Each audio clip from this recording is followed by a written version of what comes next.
Hi friends, ఇది ఒకసారి చూడండి. ఈ అడవిడేంటి, సందడేంటి, భోజనాలేంటి, మళ్ళీ ఎక్కడో అడవి ప్రాంతంలో పొలాల మధ్య అనుకుంటున్నారా? ఫ్రెండ్స్, వీడియోనైతే చివరి దాకా చూసేయండి. నేనైతే పూర్తిగా ఎక్స్ప్లెయిన్ చేయడం జరుగుతుంది. ఇది మా గ్రామంలో జరిగే అతి ముఖ్యమైన పండగల్లో ఇది ఒక పండగ. పండగనైతే మేము ఫిబ్రవరి నెలలో జరుపుకోవడం జరుగుతుంది ఫ్రెండ్స్. ఎందువలన అంటే మా కొండ ప్రాంతాల్లో ఈ పండగ జరుపుకున్న తర్వాతే గ్రామంలో అందరూ కొండపోళ్లు కొట్టుకోవడం జరుగుతుంది. ఈ పండగలో గ్రామంలో ఉన్న ప్రతి ఒక్కరు వాళ్ళ కొండ చేను వద్దకు వెళ్లి అక్కడ కొండ దేవతలకు ఒక కోడిని కోసి దానికైతే ఈ పండగ వద్దకు అందరూ తీసుకొని వస్తారు. వాటితో పాటు ఉప్పు, కారం, బియ్యం, ఉల్లిపాయలు, వంటకు కావలసిన అన్ని సామాన్లు పండగ జరుపుకునే ప్రదేశం వద్దకైతే తీసుకొని వస్తారు.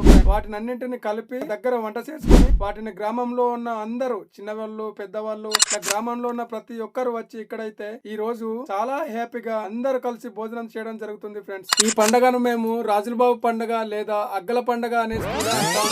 ఫ్రెండ్స్, మీ గ్రామంలో ఇలాంటి పండగల సంస్కృతి పద్ధతులు ఏమైనా ఉంటే నాకైతే కామెంట్ చేయడం మానేకండి.